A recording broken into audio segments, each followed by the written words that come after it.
There we go. Hey, Steve. Hey, Scott, how you doing? I'm good. I'm good. We're splitting the city apart today. We are. I see Doing you. this one remotely, and you're in the studio. That's okay. It's going to be a Yeah. fun one. So thanks for joining, everybody. Thanks for tuning in. This is our monthly DX workshop, and we've added to the family. We've added to the content calendar for these workshops. This is the second one that we've done this week. Yeah. And we've started to also add in e-commerce digital experience workshops. So if you're more in the e-commerce space, take a look at that. So I want to go ahead. It's going to be the first week of every month on the Thursday at noon. Right. And Steve, do you want to tell everybody else the other event that we have coming up?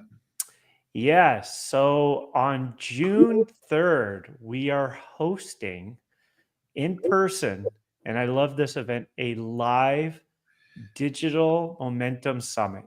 This is awesome. We have an amazing keynote speaker. Most people who are in this space really know who Scott Brinker is, but if you're unaware and you look up the term MarTech landscape, Scott's been doing this for, I don't know, I 15 years at least, where he has put every different platform on the planet putting their logo into boxes. So when you look up the landscape, it's just amazing. And to have him as a keynote, he's kind of one of our industry. I would say he's one of our rock stars in our industry. Well, he's got a really good handle on the technologies yes. that are in the landscape, what they do, which ones work, Correct. What you need to think about. And so he's going to be kicking off our summit. It's going to be an awesome agenda, though. We're covering some success stories. We've got some real live conversations going on about how people have driven some amazing results with their digital experience. We're going to be talking about e-commerce. We've got Bill Rogers just confirmed. I don't know if you heard that, Steve. He's coming in to join our agenda as well. He founded Ectron, that's now Optimizely, part of Optimizely, and his new platform, AI 1 to Z, really addresses some of the friction and hesitation around adding AI into your digital experience. We've got a brand strategist, brand storyteller who's going to be doing some great content for us. So it's a mix of pro tips, real life stories, and we're gonna be doing all of that, as you said, on June the 3rd. And we're going to be doing it down at the Board of Trade. We do have some early bird tickets available. Oh boy, not for much longer. Only I think another week or so. So anyway, we're very excited if you can't tell. But let's move on to the rest of our conversation for today. If I find the right window. All right. So we talked about the fact that we've added in commerce workshops as well as our usual calendar of digital experiences. The best place to follow along and figure out which ones are relevant to you is to follow us on LinkedIn. Don't forget that if you can't make it and you hit the attend button, the recording becomes immediately available for you as well. So hop onto LinkedIn and follow us there. Okay. What are we doing here today, Steve? Measuring the ROI of your content and the return on investment and how to do it, pitfalls and all that good stuff. This is one of my favorite topics. So I'm excited to get into it. I think we picked 12 of your favorite topics and we do one of them every month, eh? We do. This is one of 3. I will say I did go back into the recordings. I don't say it every time, but I say it enough. But this is the top 3 for sure. What are the other 2? The other 2 are the tools. Oh, the one at the end of the year, yeah. Yeah, the other 2 and the final. Ask me anything. Oh, okay, all right. Those are the 3 that I typically get in. Personalize it in personas. Yeah. Okay, so yeah, and maybe the other 8 of them, yeah. Okay. So measuring the ROI of your content is one of these topics that becomes a challenge for a lot of digital experience managers. often people are asked to kind of defend the efficacy and the impact of their content strategy, and the digital marketing work that they're doing. And if you haven't sort of thought about this in the right way when you get started, it's a really tricky question to answer. Sorry, you can do it. There's ways to go sort of back in and figure it out after. So hopefully, as we guide you through all of this, you'll start to think about how to be able to answer that question more effectively if you missed sort of prepping for it from the get-go, and definitely making sure that this is done more effectively for you with the next campaign or strategy that you launch. Yep. All right, so there's a tool. We'll put that in the comments here on LinkedIn so that you can get it. We always want to make sure that there's something tangible that you can walk away with when we're done. I don't have it at the ready, but it is going to take you through all the thinking that we're going to be walking through in the presentation as well. Okay. What are we talking about, and what will you find on that handout as well? We want to strengthen the impact and effectiveness of the work that you're doing across the sales funnel. Correct. You can also replace sales funnel with engagement. You can or donations or member engagement. You want to make sure that you're thinking about this in stages. We're going to be talking about goals and what you want people to do. Jen's just put it, Jen. And I should have shut down Teams before I started my presentation. Content that will drive sort of people through that funnel are your touch points. Conversions is being really intentional about what metrics you are measuring, what outcomes you're trying to achieve. And then your attribution is really where the magic is all happening here. Okay, so we're going to get into each of these more specifically. This is a simplified diagram of, I think, a content strategy. You publish content and you're hoping that influences a particular outcome. Correct. Generally in digital experiences, we're calling those touch points and conversions. And that's what you want to be measuring here. So we're going to go back to first principles to understand how to make sure we're all sort of talking the same language. Steve, I'll put you on the spot here. Yep. Do you want to go with the quick description definition of a persona? A persona is the state of people or potential customers or people that would be coming to you based on any type of criteria that is important. That could be age, that could be... It's a well-defined, formalized audience. Correct. Yes. I like the word audience segment. I use that quite often. And what's unique about persona is that it is an actual sort of embodiment of a real person. Typically you give them an actual name and you perhaps even generate a headshot for them. We do a whole entire workshop just on personas. We do a whole entire workshop on journey mapping. So I think everybody's familiar with that, but it's good to go back to these first principles. Touch points are, go for it, Steve. Touch points primarily of just what we just said is content, right? Anything that you're putting out is considered a touch point. A touch point where it's, could be anything. And a lot of times I look at the fact that touch points can also be one-on-one engagement. Mm-hmm. Yeah. So if you're, I notice that we're saying content, but it could be through your customer service reps. If could be social media, could be an event. Anything from a digital perspective. And conversion is your desired outcome. Okay. So it's who, how, and then what you want them to achieve.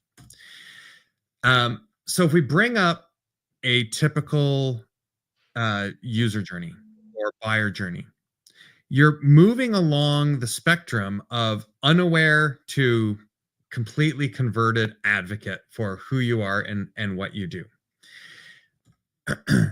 The pitfalls that come into understanding how to measure the effectiveness of your ROI. The first one is essentially that you've got some desired outcomes. I want to sell more widgets. I want to get more registrations. I want to push more sign up. And you then go, great, and you put a destination on your website for that outcome. And then separately, you've got a blog tab at the top, and you put in a new post. Now listen, we're oversimplifying, right? Yep. But you don't necessarily connect the dots between how am I going to get somebody from this piece of content to this particular outcome. So it's a bit of a spray and pray approach. The other pitfall is that we actually expect to be able to define that in a very linear fashion. That's the number one obstacle I find. Right. Yeah. Out of both of these last two, that's the number one. Don't do that. Right. Don't do it. We need to realize that your interaction and the touch points and the experience that your users have might be at different entry points and stages of evolution for each individual that you have within your audience or a particular sub audience. All right. So keep that in mind when you're putting together a campaign, when you're putting together content, when you're trying to influence a particular outcome. Folks do not start at the beginning and read your website through or even your campaign from the start to the end. They're going to Google something. They're going to get a link for somebody, and they're going to open in the middle. Usually, now they'll usually go to your homepage at some point. So if you're looking at your analytics and you're saying, "Oh, well, my homepage still gets more traffic than anything else," well, that's great. But what is the entry point? How does it have relevance to the actual campaign that you're trying to do? What are you trying to promote this month, this quarter, with this particular audience? Getting into the difference between acquisition and nurturing is kind of the next part of that. So if we come back to our typical journey, where we go from unaware to absolute advocate, our content is trying to support our audience across the spectrum. Correct. Usually, and rightfully so. I know it happens in our business, Steve. Pretty well all the time. The top of the funnel gets all the attention. We're trying to get more people aware. We're trying to get a new client. We're trying to capture somebody for the first time. We're trying to get them to engage with an ad, any particular content. We're probably trying to get them to attend one of our workshops, eh? Or go to our June 3rd event. And what we're trying to do there is turn them into at least a repeat visitor or somebody that's a known person, going from an anonymous click to somebody whose name we know. Maybe because they signed up, maybe because they downloaded, maybe because they gave us a phone call. The unsung hero in this from an engagement perspective, from trying to get your content to deliver value, is how you're supporting the journey once you've gotten that initial person in the door. I 100% agree. And one of the areas here I'm seeing touch points, and you're seeing landing page, content offer, book a demo. It primarily takes more than one touch point. Somebody, the greatest, it's awesome if somebody comes to your site, goes, I need that, and buys. Right. But that's a far and few between. So when you're looking at these touch points, you're typically measuring, I know a common measure is just how many touch points does it take. But then once you understand that, it's when and where did those touch points happen, and did they go back through other touch points? And I would say, it is a funnel because it gets narrower as you get further through it, and you're casting a wider net at first, and then you're getting much more tactical and precise as you get into this sort of stage. You might be generating content on demand for the specific person that you're hoping to nurture. In this case, you're like, oh, we've got somebody in a particular industry niche, and we've done some of that work before. Let's work on a case study or a quick success story that we can share just for that particular scenario. But the point here is you're building up a comprehensive strategy, and you're thinking about what you need in order to support the entire journey, not just, well, I added a blog to my website, right? Yeah. And I know everybody listening is well beyond, having just a simple blog, but I bet anybody paying close attention here is already starting, the wheels are turning and thinking about, right, there's these different stages, and it's about making sure that I'm going to back up one slide, how that top of funnel content is performing and how that sort of middle of the funnel content is performing, and you're ready to measure that kind of engagement, and that it is a funnel shape. So you're gonna expect bigger numbers for your top of funnel content and smaller numbers for your middle or bottom of funnel content, and that's okay. So you can't be freaked out. And so when you're articulating this to the powers that be, you got to justify this campaign, and it's not just about pure numbers. It's not just about how many touch points. You have to remember, well, the purpose of this particular content was to support this particular stage in the journey, and wouldn't have been seen by as many eyeballs, but the value of the eyeballs that did see it is higher, so it's okay to have a smaller number. So I'll just reference the fact that when we did our digital experience canvas, the first time we did that at the Board of Trade, which is where we're doing our June 3rd event, because it's beautiful. I noticed when I was talking to one of the organizations that we were doing with, and we were talking about top of the funnel touch points. Yeah. And I made the comment to go, well, again, like you just noted here, you can get somebody to go through that funnel very quickly. But a lot of times when people are trying to find you, so they mentioned the fact that they blog consistently. But then I said, within your blog, are you putting CTAs or somewhere where people can go for where they're at within this funnel, where they're at within this journey? Right. So they actually went, no, that's a really good idea. So instead of just say, hey, I want you to go to our end CTA, here's another place, and we see it all the time. Here's another article. Here's another, another step to the journey, because what you're doing is exactly what you're saying with the persona. Right. It's not just linear. They may want to go somewhere else. So you can, back in the old Google Analytics, you used to watch that in behavior flow and go, why did they go back this way and that way? So I love that idea of just, making sure you understand that journeys aren't linear. Right. And especially in the B2B space, yes, what you just described is very, very reasonable, that you need to be thinking about multiple conversions along the path to the ultimate outcome that you're trying to achieve. So, we would consider it a smaller conversion to have joined us for one of these workshops. We would consider it an ultimate outcome to be able to work together. Yep. And there's some things that we're doing along the way to then sort of check and see if there are any other resources or information that we can provide. Anyway, okay, so I think we've covered this. So you get the idea that, right. There was one more slide. The forgotten, the advocates, those that you already have on. We literally forgot. We forgot the forgotten.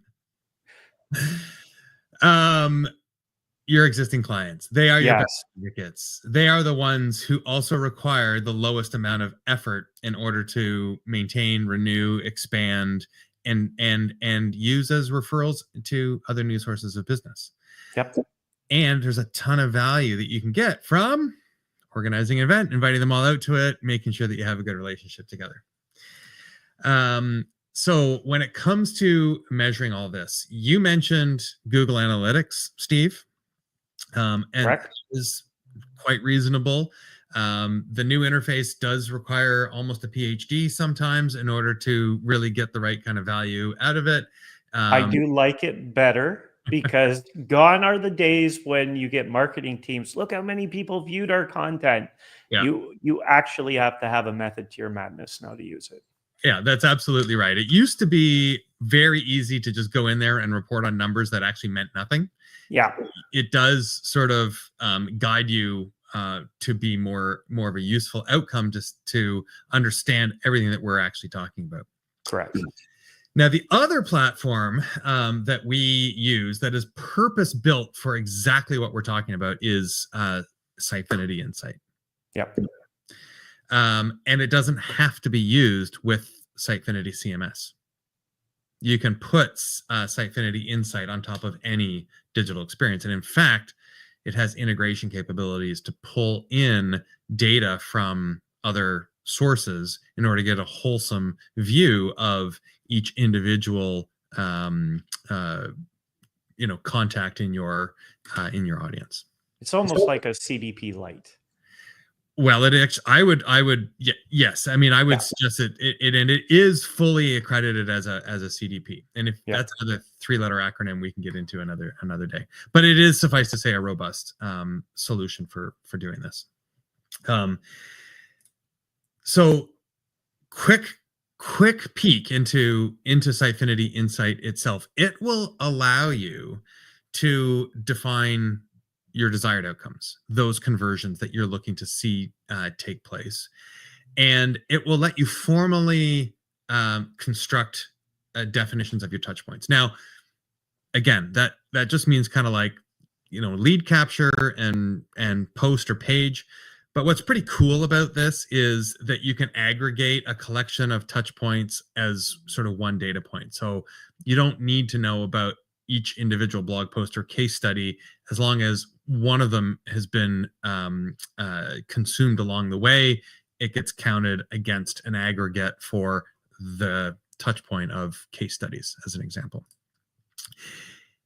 It will also allow you to digitally represent your personas. So you can build behavior rules that say, well, if I have if I have a youth persona, or an adult, or a male and female, or a certain geography, or a certain industry, or a certain type of user, there are ways of representing the persona based on their behavior on your website. And then you'll get reporting that shows you the proportion of engagement that you're getting across the board from all of those different audience segments. And then like I said, the secret sauce here is the attribution. So then it says, awesome. Based on the conversions and the outcomes that I want and the touch points that I have, it's almost like a matrix, and there is actually a matrix report in here. Where's my heat map? What's done what in order to drive to the results that I'm looking for? So there you go. To increase the effectiveness of measuring the ROI of your content, we're saying you got to get very intentional. It's very doable. It's very straightforward. It's very achievable. We just explained it in 20 minutes. And if you can do it that way, it just preps you to have a stronger capacity for evaluation. And then that will feed into the campaigns that you're running the next time and the next time and the next time. Yeah, and I believe it's an exercise that you have to do consistently. Yeah, you consistently have to do that exercise, more so than, I would say, like our digital experience canvas. You just have to keep doing that and measuring over and over and over again. Now, Steve, do you know what's on the next slide? No, because I don't. Come on. Guess. What's next? It is a tool. Okay. But we haven't even talked about AI. Correct. Okay. I should have guessed. I mean, Steve, come on. Yes. So how does AI play a role in helping you understand and optimize the ROI of your content? It does that in several ways. So there is a sort of a behind the curtain capacity here that I'm sure everybody's using. You've all got ChatGPT within arm's reach.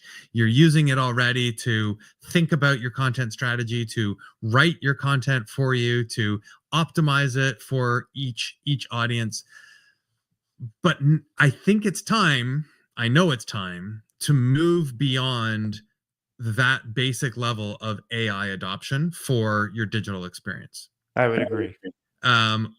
If you go to our blog post, we've got several articles there right now talking about how to leverage AI effectively, safely, transparently, both behind the curtain and as a front end component of your experience. Because AI itself, if you deploy a chatbot onto the front end of your website that you let your users interact with, it's going to do a lot of the heavy lifting for you of understanding their intention, what they've consumed, and what kind of information they've captured or asked about before, details about their journey and their desired destination. Mm-hmm. It will know all of your content, and it will be able to provide a personalized, tailored experience for each individual user. So it's like hyper personalization with hyper effectiveness. So I think when we talked about this last time, we were just saying, like, listen, go and use it for building your personas, helping you figure out your journey map, getting your content together. But it is now time to also use it as a tool to unlock and enable the effectiveness of the actual experience and the journey itself. I would agree 100%. And you've mentioned the one area that I would hesitate, and I love the fact, because this is part of your blog, I think that's your blog image, is starting small in this area. Yeah. Because you've mentioned people will put an AI chatbot, and they'll just reach out and say, okay, I'm going to put a ChatGPT chatbot, and it's not contained, it's not driving. And I almost consider it, think of it as part of your company, right? Yes. So you want it to consume your content. You want it to consume the information that you want. If you just go out there and put a Chat GPT or say a Claude, because I know Claude's coming out with one right now, onto your website, and it's not done properly, you're going to have a mess. So Correct. It's ensuring, now that we're, like you said, starting small. Yeah, and I just brought up the There we go. maturity model that we designed. And I'm going to just re-emphasize what you just said about making sure that you're aware that when you do this, we're not talking about just simply embedding ChatGPT or Claude or whoever onto your website and crossing your fingers and hoping, because you have no idea what kind of information it's going to give back to your users. You have no idea if it's going to send somebody to a competitor. You have no idea if it's going to go and hallucinate. So there is now. So we're a partner with a platform called AI 1 to Z, and it gives us collectively, us and our clients, the capacity to understand those experiences, those questions, that journey, the information that's coming, and it allows us to contain and constrain the AI, so it's only interacting in context of you and your business. Yeah. It starts with something very comfortable and digestible. Let's get a really robust, rigorous, effective chatbot going. Then let's build it out so it has more intent awareness and can be more of a research guide or support to, you in planning whatever objective you came to. And then finally, it's going to get to the point when you're ready that it can automate purchasing, booking, follow-ups, things like that. So there's more of the agentic behavior that is the sort of pinnacle of the experience at the moment. So think about where you're at in that journey. Maybe you're starting with nothing at the middle, and the first step is, let's get a really good, robust, smart, contextualized chatbot going. Maybe you've already gone further and you know that, if you could just unlock autonomous behavior, you could, boost sales and volume of revenue. There's ways to do that now. And we're more than capable of showing you. For sure. All right, we're at the bottom of the hour. Thanks for joining me on this chat, Steve. Much appreciated. Like we've been saying all along, we do this every month. Follow us on LinkedIn, and you won't miss a beat. Have a great day, everyone. Thanks. Take care.